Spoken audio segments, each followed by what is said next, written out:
দীর্ঘদিনের জট খুলতে শুরু করেছে বরিশাল সিটি কর্পোরেশনে। বছরের পর বছর আটকে থাকা ভবনের নকশা অনুমোদন থেকে শুরু করে নতুন অবকাঠামো নির্মাণ সহ একাধিক উদ্যোগে স্বস্তি ফিরেছে নগর জীবনে। নিয়মগত জটিলতায় বরিশাল নগরীর বহু ইমারত নির্মাণ পরিকল্পনা আটকে ছিল দীর্ঘদিন। এতে ভোগান্তিতে পড়েন বাড়ি নির্মাণে আগ্রহী শতাধিক মানুষ। অবশেষে ইমারত নির্মাণ বিধিমালা 1996 অনুযায়ী যাচাই শেষে আটকে থাকা প্রায় 200টি প্ল্যান অনুমোদন দিয়ে ভুক্তভোগীদের হাতে হস্তান্তর করেছে সিটি কর্পোরেশন। আরও প্রায় 300টি নকশা আগামী সপ্তাহে হস্তান্তর করা হবে বলে জানিয়েছে কর্তৃপক্ষ। আজকে আমাদের পৌর সিটি প্রশাসক যে ভূমিকা যুগান্তর ভূমিকা রাখছে 2008 সাল থেকে আজকে 26 সাল পর্যন্ত অনেকগুলো প্ল্যান জমা ছিল, প্রায় 400 থেকে 500 প্ল্যান জমা ছিল। এটা জটিলতার মধ্যে ফালানো ছিল, জনগণ হয়রানির মধ্যে ছিল। আমাদের বরিশালে প্রশাসক নিয়োগ করার পর সে 15 দিনের মাথায় 200 প্ল্যান হস্তান্তর করছে এবং এর আগেও 90টি প্ল্যান হস্তান্তর করছে। এটা বরিশালবাসীর জন্য একটা আশার সঞ্চার। এবং 2024 সাল নাগাদ প্ল্যানটা জমা দিয়েছি। দীর্ঘ 2 বছর যখনই আসি সিটি কর্পোরেশন ছাড়তেছে না, লোক নাই, সরকার ছাড়তেছে না, বিভিন্ন অজুহাত দেখিয়ে এটাকে আটকে রেখেছিল। এই যখন বিএনপি সরকার আসলো এরপর তারা আশা দিয়েছিল এটা ছাড়বো, এবং এই বর্তমান যে প্রশাসক যিনি নিয়োগ আছেন তাকে ধন্যবাদ জানাই। বিভিন্ন এলাকা এই ধরনের লেকের পাড়ে এই ধরনের কথা বলে দীর্ঘদিন অবরুদ্ধ ছিল। আমার নাম আব্দুল সত্তার হাওলাদার, 6 নং ওয়ার্ড। আমি প্রায় 4 মাস ঘোরার পর আজকের আমি নূতন মেয়র মহোদয়ের নিকট থেকে প্ল্যান আমি বুঝিয়ে নিলাম।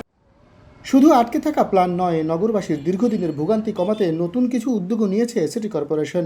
নগরীর গুরুত্বপূর্ণ যানজটপূর্ণ এলাকা Natullabad bus stand, Hatem Ali college সংলগ্ন চৌমাথা এবং রূপাতলী বাস টার্মিনালে নির্মাণ করা হবে 3টি ফুটওভার ব্রিজ।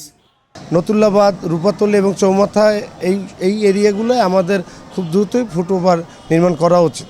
আমরা বাস্তবায়ন চাই। আমলাতান্ত্রিক জটিলতা যত দ্রুত শেষ করিয়া এটার বাস্তবায়ন হবে ততই বরিশালবাসীর জন্য মঙ্গল হবে।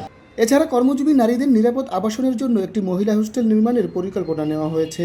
একই সঙ্গে নগরীর 5টি গুরুত্বপূর্ণ শিক্ষা প্রতিষ্ঠানকে উন্নয়ন করে শিক্ষার্থীদের খেলাধুলার উপযোগী করা হচ্ছে বলে জানিয়েছে বিসিসি।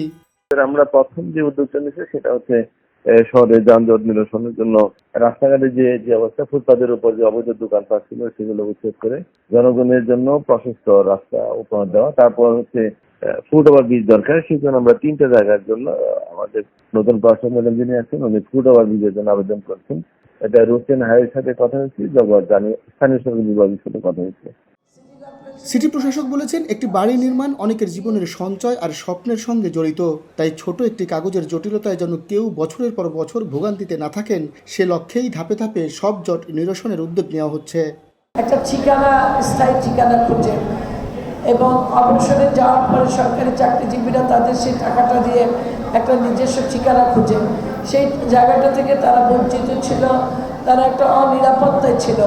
আমরা বরিশালের মানুষের কাছে এই বার্তাটাই দিতে চাই যে সিটি কর্পোরেশনের দায়িত্ব নেওয়ার পর থেকে আমরা জনগণের সেবকের দায়িত্ব নিয়ে কাজ করতে চাই এবং সেইভাবেই আমরা কাজ করে যাচ্ছি। দীর্ঘদিনের নানা জটিলতা নিরসন করে জনসেবার কেন্দ্রবিন্দু হয়ে উঠুক বরিশাল সিটি কর্পোরেশন, এমনটাই প্রত্যাশা নগরবাসীর। শাহিন হাসান, বাংলা ভিশন, বরিশাল।